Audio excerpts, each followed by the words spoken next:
Hello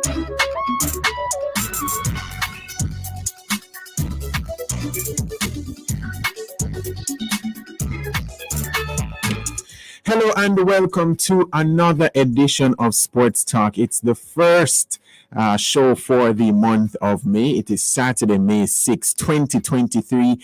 I am Daniel Blake. Thank you so much for joining me. Sports Talk is brought to you by Jamaica Customs Agency, country above self. I'm so glad that you are tuned in wherever you are, whether you are in Jamaica, across the Caribbean, or the world in general. I truly appreciate your company, reminding you that you can listen and watch the show in several different ways. You can download the Love FM app in the Google Play or Apple Store, depending on what smart device you have. You can go on your internet browser, love101.org, and listen live there.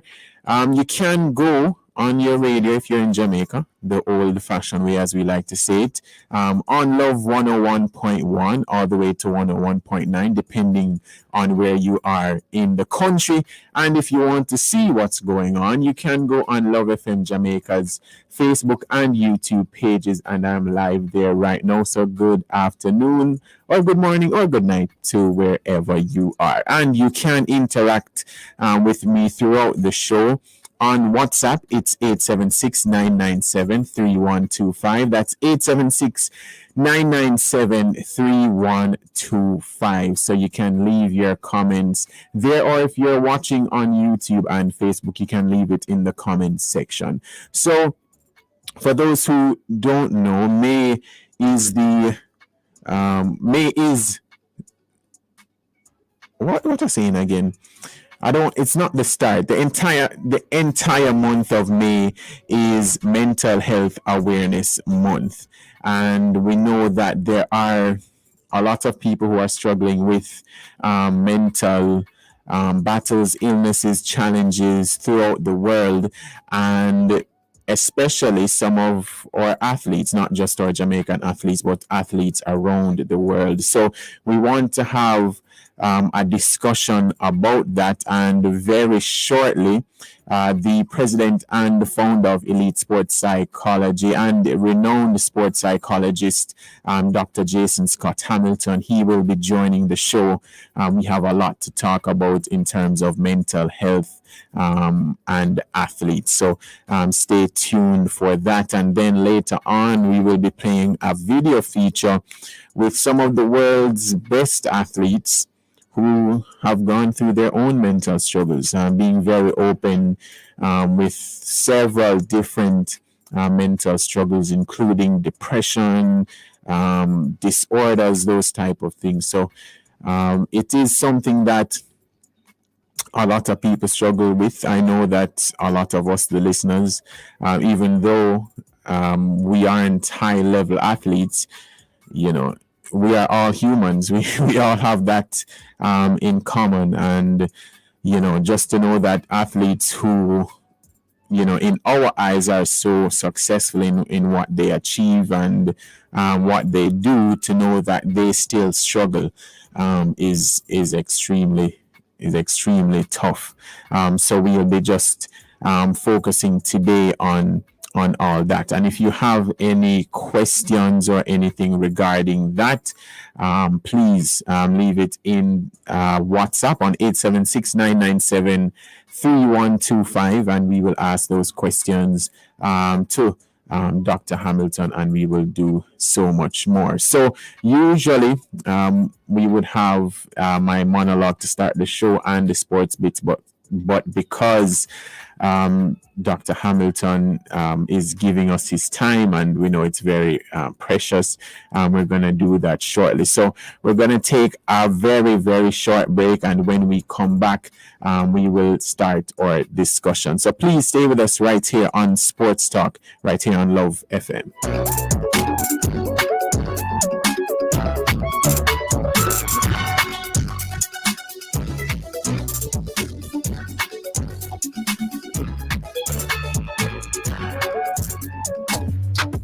Coming up on Campus Connection, May is Child Month. However, we also take the time to celebrate the invaluable work for educators. Do you remember that one teacher who made you smile when you went to class? What are some of the things that we can do to make our educators feel appreciated? Join us Tuesday, May 9 at 5:30 p.m. right here on Love 101 as we hear from our students, parents, and other stakeholders sharing fond memories of their favorite teacher, along with sending teachers greetings. Are teachers really important? And what can children and parents do to make this year's celebration even more meaningful for them? Anyone knows what going on campus? It's our students, parents, and education stakeholders. So you don't want to miss this episode. Campus Connection, Tuesday, May 9 at 5:30 p.m. on your family station. Love 101.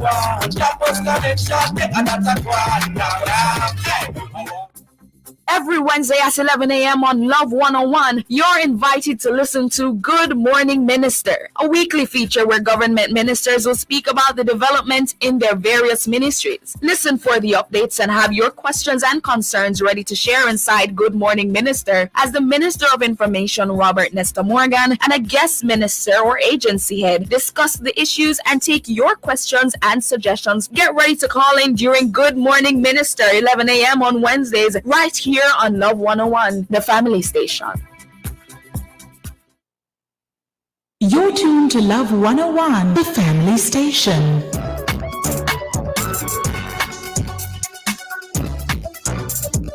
Welcome back to Sports Talk here on Love 101, the family station. So it is the mental health Awareness Month edition right here on Sports Talk. And our special guest today is renowned sports psychologist and founder and president of Elite Sports Psychology, Dr. Jason Scott Hamilton. He is currently a guest speaker at a very important event in Miami, Florida, and he will be joining us very shortly. So please just asking for your patience. But what we're going to do is, like I mentioned at the start, we are going to play the video feature where some of the world's best athletes spoke about their struggles with mental health. So in this video, you're going to hear from WBC heavyweight champion Tyson Fury, 28-time Olympic medalist Michael Phelps, 6-time NFL Pro Bowler Brandon Marshall, former England players, that's in football, Danny Rose and Jermaine Genius, England manager Gareth Southgate. But first, we'll start with NBA champion Kevin Love. You know, it's interesting when you have a injury, so to speak, and you have a knee injury or my hand or, it's an ankle sprain. It's a lot different when you can't see it and somebody doesn't know what's going on outside the lines. Everybody's going through something. Success is not immune to depression.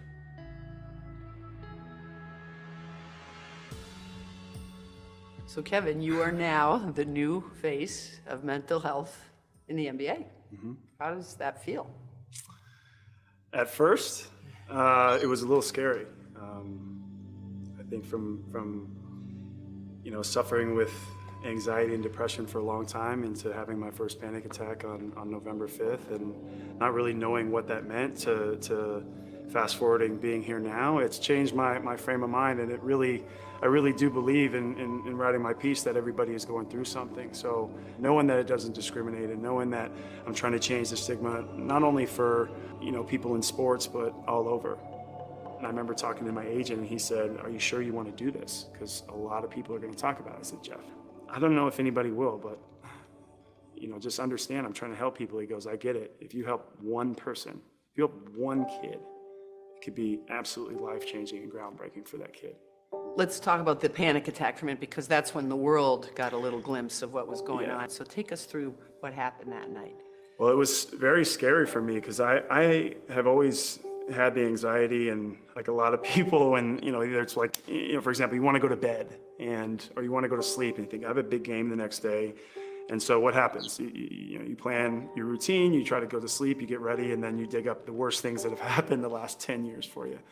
So I think it was a combination of things that were going on in my life that led up to that point, as well as it was a 5-7 start, and on November 5th, I just remember not quite feeling right. I remember we went through a few plays, there was a timeout, I got to the huddle, and that's when I felt something that I'd never felt before. I couldn't catch my breath. I felt like my mind was completely out, and Ty Lue had said something to me. I told him I'll be right back.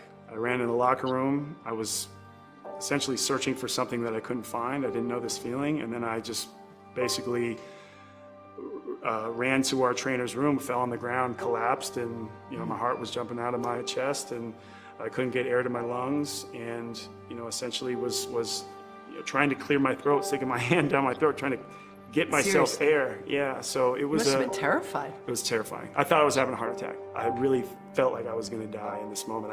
I'm getting hot thinking about it.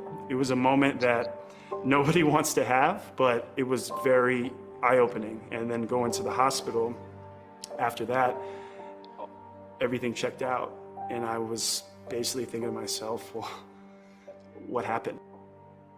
I've now come to a point where I just kind of lay all my cards out on the table and say, this is what you get. And having that freedom of mind is something that I've never really had. It's actually given me peace. And sometimes things get worse in order to get better. Sometimes there is a rock bottom, but I know that people reaching out for help or talking to someone, it does really work. And for so long, I put that off, thinking I didn't need it, because that was my playbook when I was young, is to suppress it and be a man. And I think the masculinity thing is kind of misleading in a lot of ways, because when that's ingrained in your mind in an early age, you feel that way throughout. I wish I would have had the presence of mind earlier on to face these things, but sure. I think everybody has their moment, their aha moment, or that moment where they're able to come forward with these type of things. So stigma is still the problem. There's still plenty of guys that have issues, and they don't need to come forward to me or to you, but they do need to get the help. But there are players out there that think you're soft because you did this. They think DeMar's soft. They're gonna think everybody that comes forward is soft. What do you say to them? Like, it's such a tired statement. Like, I've put my time in this league. Guys put their time in this league. To be in the NBA, you're not soft. And to come forward with this, it's, like I said, that's tired, it's outdated, and it actually, in the end, is probably, for me, it was the best thing I did, and it's only gonna help you moving forward. And it doesn't just mean basketball players or anywhere in sports. This isn't everyone and every human thing. Competing at 5 Olympics, Michael Phelps won 23 gold medals, most ever. In the water, he was a spectacular force, but out of the pool, life was often more challenging. In 2014, he was arrested and charged with driving under the influence. For the second time in 10 years. Be advised, last name Phelps, first name Michael. Well, that's a train wreck. I mean, it was just like a time bomb waiting to go off. I mean, I had no self-esteem, no self-worth. Just when Phelps needed it most, an old friend, also a sports icon in Baltimore, intervened. This is when we fight.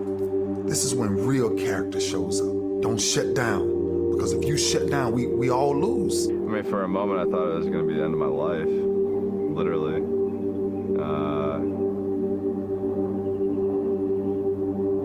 Just because it was like, yeah, it would probably just be better without me. People won't have to deal with the BS that I give them or the crap I put them through. It was really sad to see. You picture somebody being at their lowest point, and that's where Michael was. And that it's hard to see. I didn't really leave my room, didn't eat, didn't really sleep. I just figured that it was the best thing to do was just to end my life. Phelps fought back and sought the help he so desperately needed. I think when you find your lowest point in your life, I think you're kind of open to a lot of things to try to change it and to try to get back on the right path, and I was just surrendering. Phelps would spend 45 days here at the Meadows, a behavioral rehabilitation facility just outside Phoenix, where he was treated for anxiety and depression. Michael had to take a step back before he actually went forward again to realize who he was out of the pool. A rejuvenated Phelps would sparkle at the 2016 games. 5 more gold medals. Now, he's a mental health warrior, imploring others to speak up and seek help when they need it. I'm just me, not hiding anything. The things that are most important to me and that matter most are better than they've ever been. What do you think the impact has been in the last few years with celebrities and athletes such as yourself opening up about these topics? I think honestly, it just shows that we're human. You know, I think so many people think we're, you know, almost like an action figure and you just wind us up and we go. But, you know, I think, you know, when we're opening up like this and showing our vulnerability, I guess showing a sign of vulnerability, you know, I think that's difficult. And that's one of the hardest things I've ever gone through. And I can't say it enough. There are probably thousands, millions of people that are experiencing the same exact thing that I'm going through. So I think if they see people like myself or people like Kevin Love or people, you know, Bieber, all of these people have opened up and talked about struggles that they go through. And it's just something that we've never really seen over the past 5 or 10 years, you know? So it's like, I think we've really come a long way. And it's just so powerful when you're able to stand up and talk about your struggles. Because it just shows you, I don't know. Yeah, you're a person. Thanks for watching ESPN on YouTube. For live streaming, sports, and premium content, subscribe to ESPN+. It's an iconic comeback, innit? You know what I mean? 2.5 years out the ring, 10 stone ballooned, mental health problems.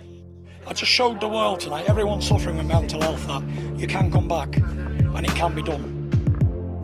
Everybody out there who has the same problems that I've been suffering with, I did that for you guys. And if I can come back from where I come from, then you can do it too. So get up, seek help, and let's do it together as a team. I did it for you guys. I'm an unofficial, official ambassador for mental health in sports, of course. It's my biggest goal at the minute. That's my only calling card.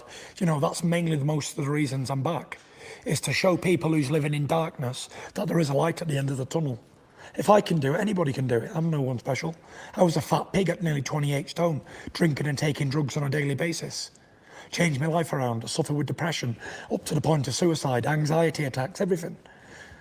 You couldn't get any lower than I was.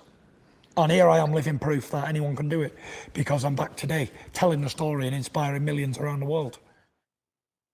I was depressed. I didn't want to live. I really wanted to die.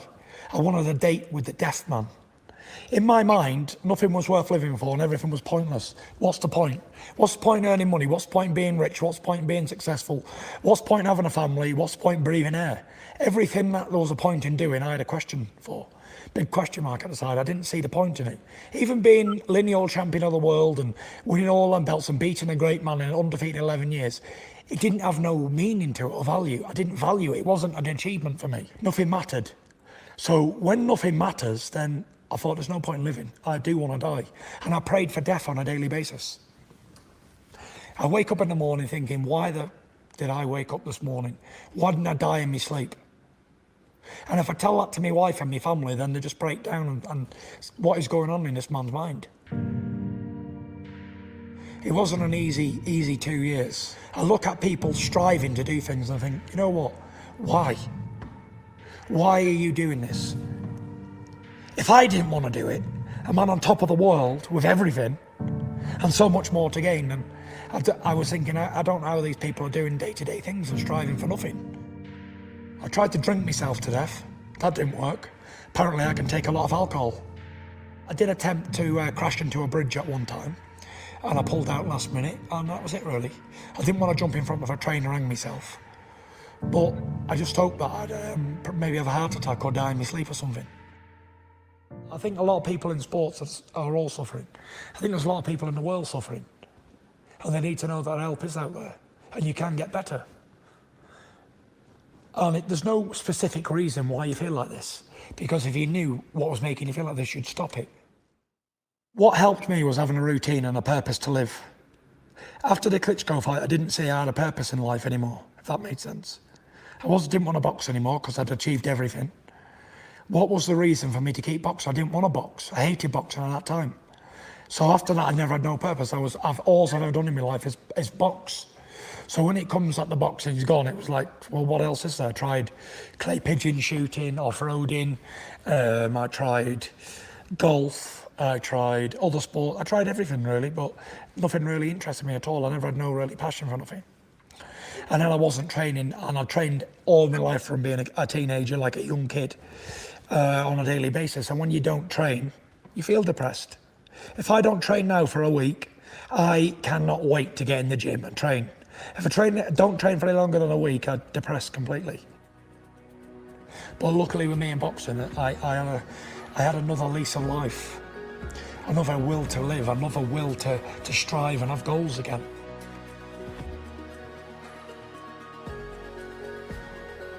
This is a new me, this is a new Tyson Fury, this is a new book. So I don't know what the future holds, but let's hope it's bright.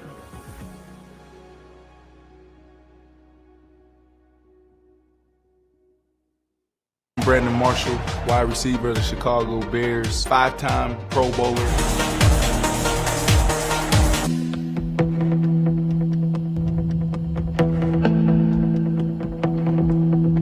Every journey begins with purpose. We all know the first 5 years of my career, life spiraling out of control. Look at him, he's crazy, he's attacking the car. This is Marshall's fourth arrest since March 2006. Brandon Marshall was too drunk to drive. Pro football star is recovering after being stabbed. Now we have to be concerned if, in fact, Brandon Marshall goes to jail. Watch this! I mean, you look at a kid who had everything, top 5 in the league at what I do. What a catch again by Brandon Marshall. Dream home, dream car, beautiful wife.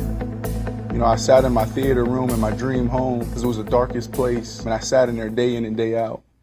Long story short, go to McLean Hospital and, got diagnosed with borderline personality disorder.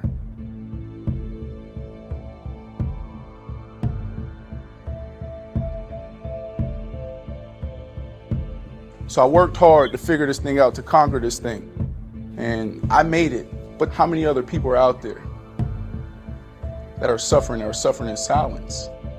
88 million Americans suffer from some type of disorder: anxiety, depression, post-traumatic stress disorder, borderline personality disorder, bipolar. You know, for every one that is affected, it's said that 6 to 8 are also affected. I affected my brother, I affected my wife, I affected my teammates. So for me, the people I affected probably was in the thousands. So it's like, man, I need to be the face of this. I need to tell our story. I draw a lot of my inspiration from Magic Johnson. The HIV virus that I have attained, I will have to retire. But I'm gonna beat it, and I'll see you soon. Where we're at today in the mental health community is where the HIV community was 20, 25 years ago.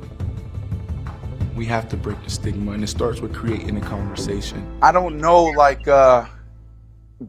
how the commercial looks. I don't know how it looks on paper, but what I do know is there's dark places that people won't shine lights on. So let me be the face of this thing. I tell people all the time, their purpose is in our pain.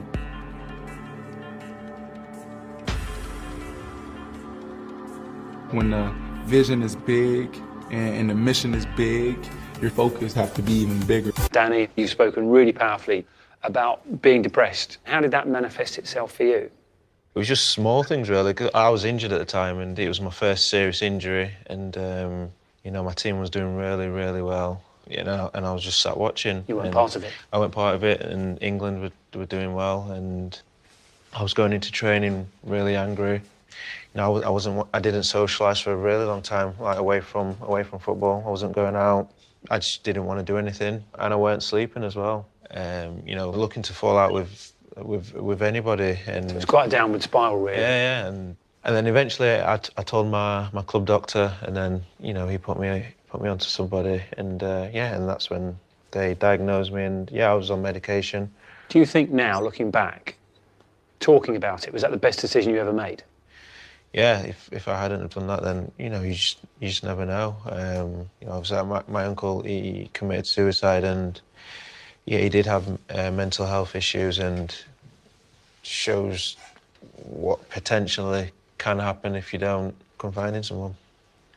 Danny, talking about things before the summer, we talked about the morning of the game about the impact and how brave I felt he'd been in speaking, because it's not a weakness, actually. It's a strength to be able to talk about those things.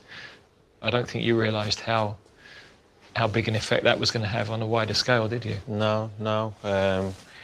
So I did an interview before we was due to play Costa Rica. The morning of the game, I woke up and I had, like 100 messages, and it was really emotional. And at half-time, I was running out to come back onto the pitch, and two of their players had stopped me in the tunnel and said thank you for what I'd done, and that they'd gone through something similar. And that's a massive moment for that to happen, isn't it? Yeah, when that happened, I sort of realised how big it was, and it was definitely overwhelming. I'm in quite a privileged position here with Danny, because Danny was in my dressing room as a kid when I was a captain of the team and more one of the leaders of the team. And Danny would come to me and other various of the older pros in the team at a very young age and be like, JJ, I can't play this weekend. I need to go home. Like, I'm missing home. I mean, I don't know if you remember kind of those feelings of wanting to go back to Doncaster quite often. Now, were they warning signs, kind of, when I look back, that actually I'm just not noticing it? Am I ignoring it? Because I think you did. You almost kind of went, oh, Danny's just homesick again, wants to go home. But essentially, there was something maybe building up there, and that, as a team we ignored, and as a club maybe we ignored and neglected at that point. So I think we have to notice things that are happening around us as well as that. Yeah. That was Jermaine Gina's former England midfielder. You also heard from former England and Tottenham defender Danny Rose, England manager Gareth Southgate, 28-time Olympic medalist Michael Phelps, WBC heavyweight champion Tyson Fury, and NBA champion Kevin Love, all talking about their mental struggles. And it's amazing because these are some of the best athletes in the world, you would say, and yet they go through, they have gone through so much, and they're able to talk about it today. Very shortly, we will hear from Dr. Jason Scott Hamilton as we continue our Mental Health Awareness Month discussions here on Sports Talk. But we're going to take a very short break, and we will be right back.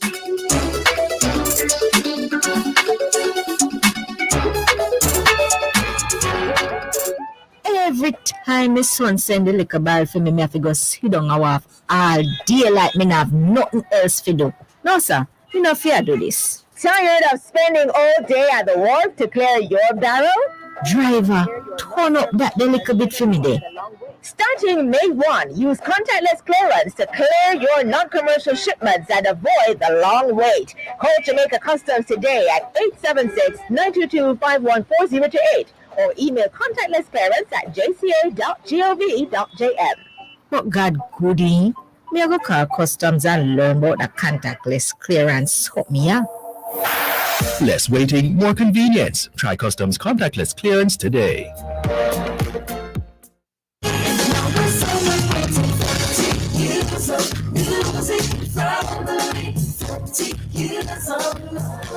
We're celebrating 30 years of music family. 30 years of love. We're celebrating 30 years of love. We're celebrating 30 years of love. 30 years of love. Every time my son send the liquor ball for me, I have to go sit down and walk all day like me have nothing else to do. No, sir, you no fear do this. Tired of spending all day at the wharf to clear your barrel? Driver, turn up that the little bit for me there. Starting May 1, use contactless clearance to clear your non-commercial shipments and avoid the long wait. Call Jamaica Customs today at 876-922-51408 or email contactlessclearance@jca.gov.jm. But God goody, me I go call customs and learn about the contactless clearance. Hook me up. Less waiting, more convenience. Try Customs contactless clearance today. You're listening to Love 101 FM, the family station.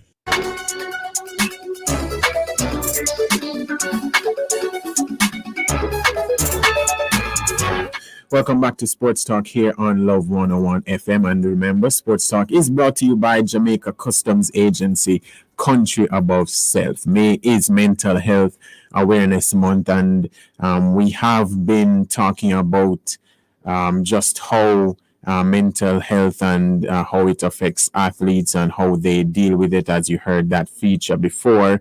And we are now going to be joined by the founder and president of Elite Sports Psychology and renowned sports psychologist, Dr. Jason Scott Hamilton. Dr. Hamilton, thank you so much for joining us. Thank you. Thank you for having me. So you've been doing this for close to 3 decades, especially when you started, it wasn't a very, I would say, a popular profession to go into. What was the reason for you to say, I'm going to start doing this? Okay, it's a good question. I was a former director of research at Florida International University, and then I became an assistant dean in the College of Medicine. So my license is in clinical psychology, but it's really actually my wife. She said, you love sports your whole life. Want to further credentialing and licensing to be able to do clinical as well as sports psychology to help athletes with their mental health or mental performance issues. Yeah, the wives tend to have good advice. When you think about sports psychology, the general thing is that it helps athletes with, their lack of confidence and their performance anxiety. Over the years, how have you managed to get athletes to perform at their peak? Because some of the athletes that you have worked with, if we were to list every one of them, we'd be here all day. But how have you managed to get them at their peak? Because it's not something that is easily done. Yep, that's a very good question. So here's the thing. Any great athlete, even the greatest, will tell you that when they got to a certain age, if they knew what they know, say you're in your 50s, I said to all of the athletes, what I'm going to teach you and help you understand, at 45, you'd have figured it out on your own. But at 45, you can't be a world-class elite athlete. You have to understand how to manage your limbic cortical region. Limbic cortical region is a region of the brain that's there to protect you. But it's all sometimes thinking that bad things are going to happen. What if I fall? What if a fall start? All kind of what ifs.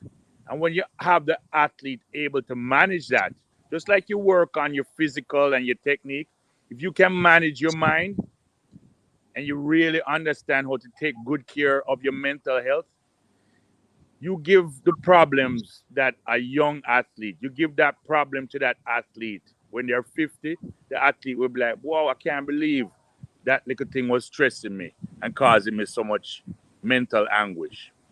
Yeah.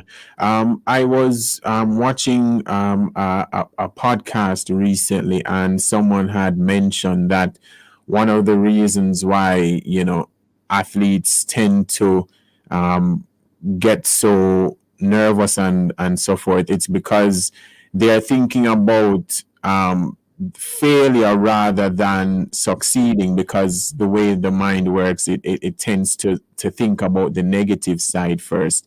Is there any specific technique that would, allow athletes to always think about I guess, the goal side or the objective side rather than not achieving that? Yeah. This is, I just wanted to just show, this is my eldest son, Jason. He's out here at our high school, JC, putting on a golf tournament. So I just putting him on screen so he's also on this thing. How you guys doing? Blessings, Jason. Blessings. Yeah, man. He does a lot of the work. He has his own company and he does a lot of digital videography and photography. Very good job he does. So he just did it for the golf tournament. But to go back to the question that you just asked me, and confidence at a particular time, many athletes perform very, very well in practice. And then they get to big competition, and that's where they choke, or that's where they have problems. Because the night before, that same limbic cortical region that I told you about. So the front part of your brain has the prefrontal cortex, which deals with executive functioning. The limbic cortical region is a region that's supposed to have been there to protect us from lions and tigers. We don't really have the lions and tigers that we're running from right now. That don't stop that region from being overactive or very active. And what it does is it's trying to tell the person you might be in store for a bad outcome, which is not necessarily true. Once you can teach them how to manage that, because people say, oh, but Doc, I get butterflies in your stomach, it means your body is preparing enough. When Shelly Ann get butterflies, she smiles because she know her body is ready to perform. Great athletes, when they understand the whole game, right? It's like a car that needs to go fast. Once you're revving the engine, the bonnet get hot. You put your hand on the bonnet, you know the car ready to run. So it's the same way, butterflies coming, that means my body is ready. It don't mean I'm going to perform badly because butterflies coming. Yeah. Just to talk about the opposite side of that, because you did mention Shelly and Fraser Price, one of our greatest ever athletes. You've worked with Usain Bolt. I know that you've even done work with NBA legend Shaquille O'Neal. And when you think about those athletes, they aren't short on confidence. So what do you do in those type of situations? Because just from, generally speaking, you would think those are the athletes who don't necessarily need it, because, they to us, they seem so confident. They're ready for any challenge. But what do you help them with? Is it a fact that you keep them at that confidence level? Is there something that you can help them to tap into so that they reach a new level? What exactly do you do when it comes to athletes who have already high confidence levels? All right. So in Jamaica, we say what don't broke it down. You don't need to fix certain things, right? Like Usain and Shelly and them understand it. And all we do is we talk and they agree. Yeah, Doc, what you're saying is true. That's how I've been doing. So you don't need to fix up that again. That already, right? Shaq, him get it too. And we even got with confidence in the free throw, but he's not going to shoot it the way we had tried, which is underarm. Shaq, people that are very confident, when you're speaking to them, they're like, Doc, I know this, and we're just reiterating it. So it's the younger ones who can look at a great athlete like a Shelly and a Shaq and a Usain, who already understand it. Because when I was at CMJC, Usain, they said, Doc, I agree with you. The difference between good and great is mental. Michael Jordan agree with us. Shaq agree with us. Shelly Ann, when we're in Japan talking, agree. They understand that the power of managing your mind is as important as your physical and technical abilities. Shelly and herself will say, boy, doc, you must take the most picture of me in life. I going to forever take anytime I see you. Just the other day we was at that. We were at Champs and she is amazing. She was there for like 3 hours talking to all the little young athletes and around the Grace thing. She's a phenomenal ambassador.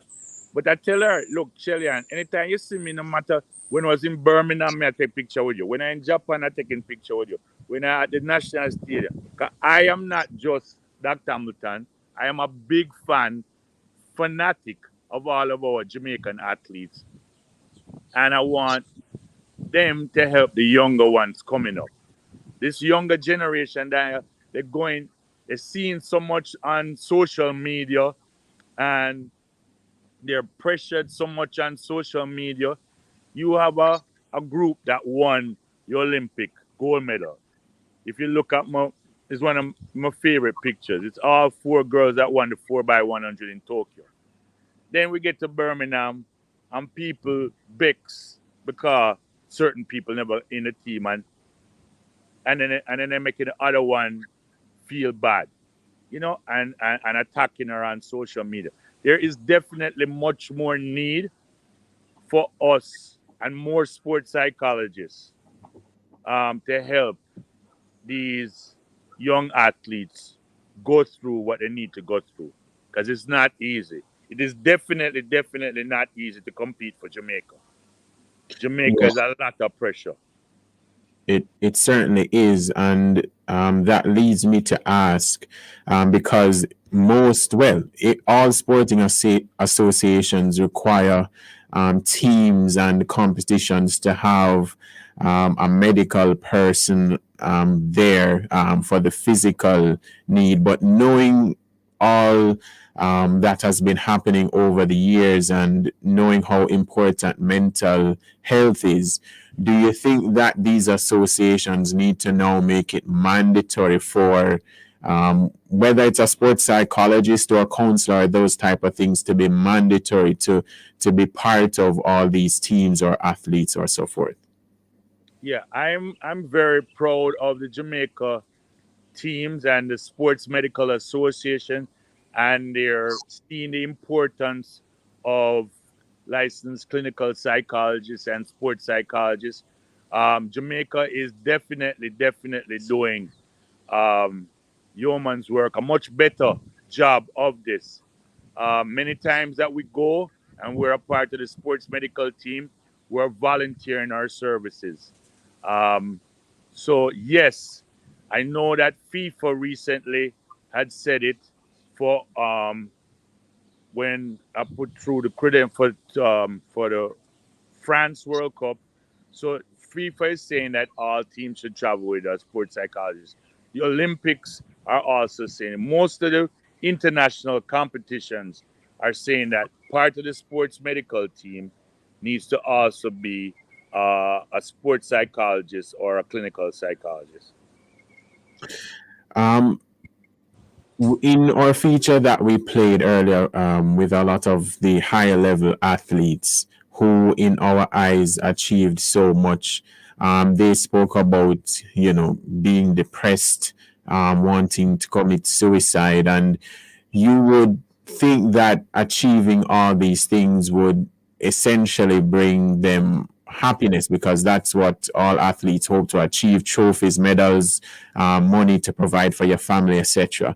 When athletes reach that stage, how do you make them adjust their minds and get back to that happy place? Because if their objectives are no longer making them happy, like, what exactly does? That's a very good question, Danny. I have elite, world class athletes that the amount of pressure that they're putting on themselves to be one perfect, which don't exist. You can have an excellent competition or an excellent season or an excellent race, but you can't be perfect. And I have people that are winning.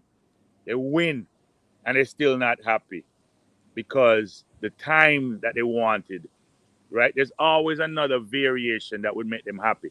And what I've gotten It's like they're calling me the smiling doctor. Most of my athletes smile. Most of the athletes that listen or talk to me or anything or consult with me, they understand the power of the inner child, the young person in there. That little child just wanted to do well and people enjoy what they did and for them to enjoy it themselves. So when you're seeing smiling before the race. When you see Shelly Ann smiling before the race, anytime you see Jamaican women smiling before them race you standing up for a big problem. Because they're coming. Their body is going to release serotonin and norepinephrine. This is what we in sports psychology call the flow state. And it's easier to perform that way than it is to perform as an anxious, nervous, tightly wound up person. Yeah. You mentioned a little earlier about younger athletes, and in my opinion, they are under a lot more pressure and stress compared to the athletes of the early 2000s and before, just because the spotlight is there because we're in the technology and social media age. Whereas if you didn't read a newspaper or listen to a specific radio talk show back in the past, you'd be okay. But the mere fact that comments and critique are so readily available right now that it's hard for athletes to ignore. And I know that you mentioned something very important recently about mental filter. How do you get athletes to, especially these younger athletes, to really improve their mental filter when these critiques and these so-called bright lights shine on them and the pressure is on? Okay, that's a good point. The mental filter comes from a colleague out of West Point, Dr. Nate Zinzo. And you can have two athletes at a similar level and similar level in performance. And the athlete that's enjoying themselves and enjoying their performance and happy, that other athlete comparable, them not beating them. I have athletes who lost 2 feet in a car accident, and we try to say to them, it's how you filtering is how you perceive the bad thing that happened to you. And they're very godlike and Christian. I said, suppose God have a plan for you when you involve your foot. I said, Dr. Hamilton, what kind of foolishness that? I said, suppose that God have a plan for you when you involve your foot. Right? And she said, I don't understand what you're saying. But, however, I'm going to try your approach. So I'm going to look. I'm going to have a great life and I'm going to be a great Paralympic athlete. That athlete gone on to go to 5 Paralympic and medal in 4 and with a medal in Tokyo again. So it's mental filter, to go to your question, is things come in and 2 different people will see the same situation differently. Some will see the situation and it's not that bad. Some will see the situation and it destroy them. This is the worst thing. Oh, me so sad. Why you gotta do this to me? God is not doing nothing to you. Right? You don't know what is in store for your life, which goes to the suicide. When these kids, these young people trying to be perfect and trying to do everything and it not working. There's a show, it's on Netflix right now. The Drew Simpson story. Young man, all he wanted to do was to play baseball in the major leagues. He makes it all the way to the major leagues. He's playing well, but then he start to think too much and trying to be perfect and it not working. And they're going to drop him back down to the minors. Right around COVID time, he's staying by himself in his apartment. Him have a gun. Him say, because I can't be perfect, I might as well just end it here. Shoot himself, try to kill himself, shoot himself in the eye. It did not damage his brain or anything. The next morning, him get up, him is still alive. By miracle, it never kill him. All he's done is tear out him eye. Him have the gun in him left hand, him have him phone in him right hand. Him is thinking, I should just finish it up. I never do a good job last night trying to kill myself. I can't be a perfect baseball. How am I going to even play baseball with one eye? Should I call 911 or should I just take the gun and shoot myself again? Him take the phone and call 911. This youth right now is one of the best athletes helping other athletes with this mental strength and depression and suicidal ideation. Most of the time when somebody try attempt suicide, you don't get to talk to them again because they're successful. This youth tried, he was not successful. He when he came back, he went all the way back to the major league playing for the team with one eye. That's how good him is. Right? So if you can manage your mind, some young people shouldn't be left alone with them thoughts alone. Them really need to see a psychologist or see a therapist and understand what it is they are saying to themselves and thinking. Yeah. Back when you started it, the stigma was at probably at an all-time high. There were people who felt that if you spoke about mental health issues, you were soft, and coaches and teams used to treat you differently, thinking that you couldn't perform at a very high level. Now we're in 2023, and we've made a lot of moves, as you have seen, but there is still a stigma, pardon me. What practical thing do you think can be done for, mental health, especially with athletes, for it to, be at a very low rate? Because I know athletes still think that, boy, if me talk, them are going to think me a this or that. What practical thing can we do to ensure that everybody gets the help they need? Well, that's a very good question.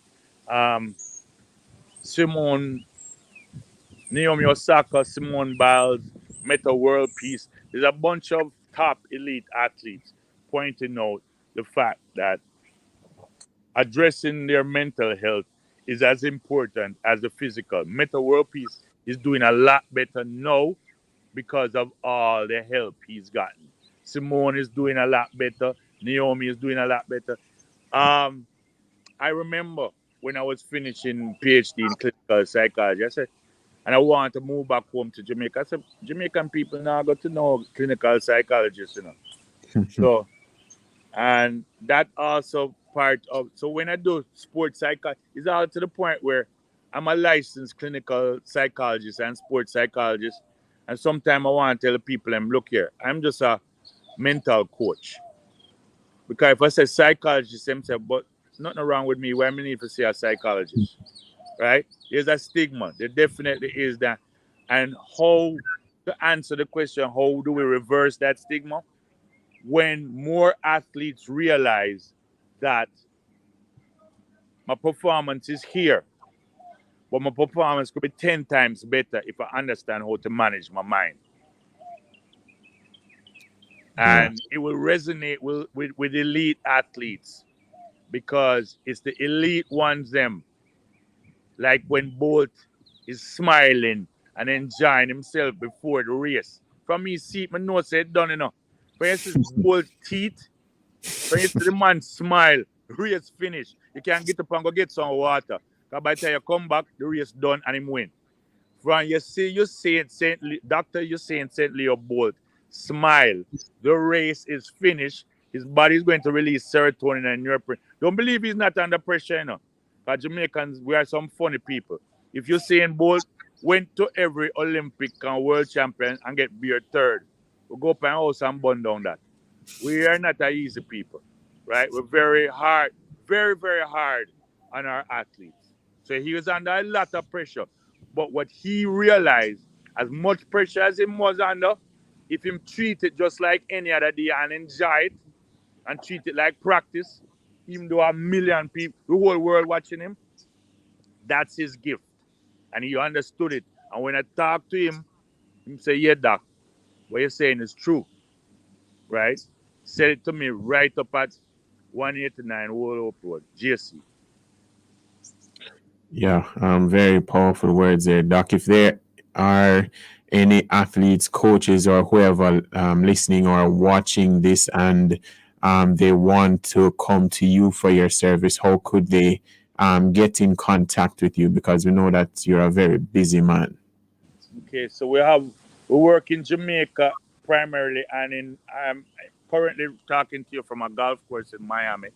I live in Miami and Jamaica. I'm going to do this for about 10 more years, then I'm going to retire and just come home. Because there's all kind of athletes everywhere.